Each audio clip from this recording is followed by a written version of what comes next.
बिस्मिल्लाहिर्रहमानिर्रहीम अस्सलाम वालेकुम वरहमतुल्लाहि वबरकातुहू। उम्मीद करने हैं कि तुम सब ठीक हो गए अल्लाह के फजल दे करम नाल। अज इंशाअल्लाह ਅਸੀਂ ਗੁਫ਼ਤਗੂ ਕਰਾਂਗੇ। ਅਕਸਰ ਲੋਕਾਂ ਨੂੰ ਹਾਰਟ ਦਾ ਪ੍ਰੋਬਲਮ ਹੁੰਦਾ ਹੈ, ਪਰ ਹਾਰਟ ਦੇ ਪ੍ਰੋਬਲਮ ਦੇ ਨਾਲ ਕਈਆਂ ਲੋਕਾਂ ਦੀਆਂ ਜਿਹੜੀਆਂ ਵੇਨਾਂ ਬੰਦ ਹੁੰਦੀਆਂ ਨੇ ਉਹਦੀ ਮੇਨ ਵਜ੍ਹਾ ਹੁੰਦੀ ਹੈ ਬਲਾਕੇਜ ਹੋ ਜਾਣਾ ਖੂਨ ਦਾ, ਔਰ ਖੂਨ ਦਾ ਦੌਰਾ ਨਾ ਕਰਨਾ ਹਾਰਟ ਵਾਲੇ ਪਾਸੇ, ਔਰ ਇਹਦੇ ਨਾਲ ਅਟੈਕ ਦਾ ਜਿਹੜਾ ਖਦਸ਼ਾ ਹੁੰਦਾ ਹੈ। इंशाल्लाह अज बाबा को पूछांगे कि ये तो हो गया एक अलहदा टॉपिक, लेकिन प्रॉपर इस तो मसले के अलावा भी तो जरूरी कि हार्ट अटैक होए तो फिर ही मसले कि सानू कोई ऐसी चीज़ इस्तेमाल करनी चाहिए।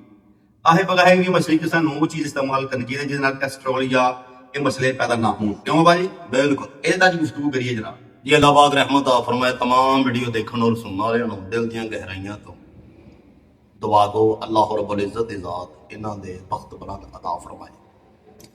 बट साहब उन्होंने गुफ्तगू बहुत प्यारी है, टॉपिक बहुत चंगा है। कैलेस्ट्रोल का ज़्यादा होना इंसान काफ़ी परेशान दिक्कत पेश आती है। वजूद के अंदर चर्बी का इजाफी हो जाना, दिल के पट्ठियां का खिंचाव, दर्द, तकलीफ फिर इस तरीके की कि इंसान ही नहीं समझ आती कि यानी कि पट्ठे की दर्द है या दिल का मसला है। बंदे जाके रिपोर्टां करवानियां शुरू कर दिंदे। इस तो इलावा इंसान के खून का गाढ़ा होना, वेरीगोस, इंसान दियां शरियाना का ब्लॉक हो जाना, नीलियां गुच्छे जेडे उभर होंदे ने कई बंदियां दे। कमाल नुस्खा है तो बड़ा ही आसान नुस्खा है, तो रेडीमेड नुस्खा है। अल्लाह पाक रहमत आ फरमाए सब तो पहला नुस्खा इस्तेमाल करने तो पहला 21 बार दरूद आले मुहम्मद ते बच्चों जो 10 20 50 जिन्नी तुहानू मालिक ने तौफीक बख्शी है, कोई शै मिठी लाजमी बननी है या मस्जिद च अगर कोई हबाबी भाई देख रहा है। नुस्खा बहुत ही आसान है, तो यह मामूली नुस्खा ना समझे जे साडा हड्ड और जग भी तो खानदानी नुस्खा है।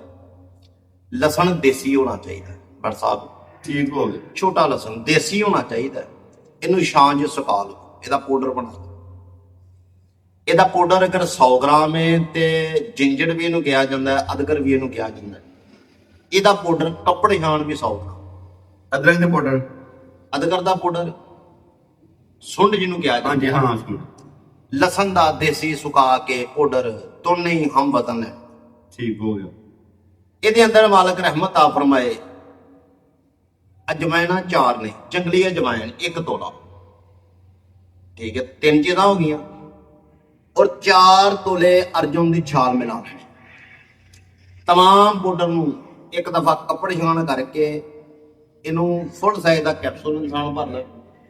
अर्जुन की छाल सिर्फ काबा, थोड़ी जी दालचीनी और लौंग, 6 कप पानी, वही कई वीडियो च दसिया व्हाट्सएप 1 कप रह जाए, 2 टुकड़े दालचीनी के, 2-4 लौंग और अर्जुन की छाल का कावा कढ़ के 1-1 कैप्सूल 3 टाइम 1 हफ्ते तो बाद इंसान कैलेस्ट्रोल का, जाफी का, चर्बी का, दिल के पट्ठियां का खिंचाव, शरियाना अगर ज़्यादा है ये प्रॉब्लम, तो 1 हफ्ते तो बाद ये टेस्ट करवाओ, अल्लाह पाक की रहमत नाल प्रॉब्लम तुहाडी खत्म हो जाएगी। जी बट साहब बहुत शुक्रिया जी, अल्लाह ताला तुहानू तंदुरुस्ती सेहत दे जी। अपने व्यूअर्स वास्ते बड़ियां खास वीडियो जिहड़े असीं लैके आने आ, इन्हां अगे साडी एक रिक्वेस्ट हुंदी है, वो किहड़ी है जी?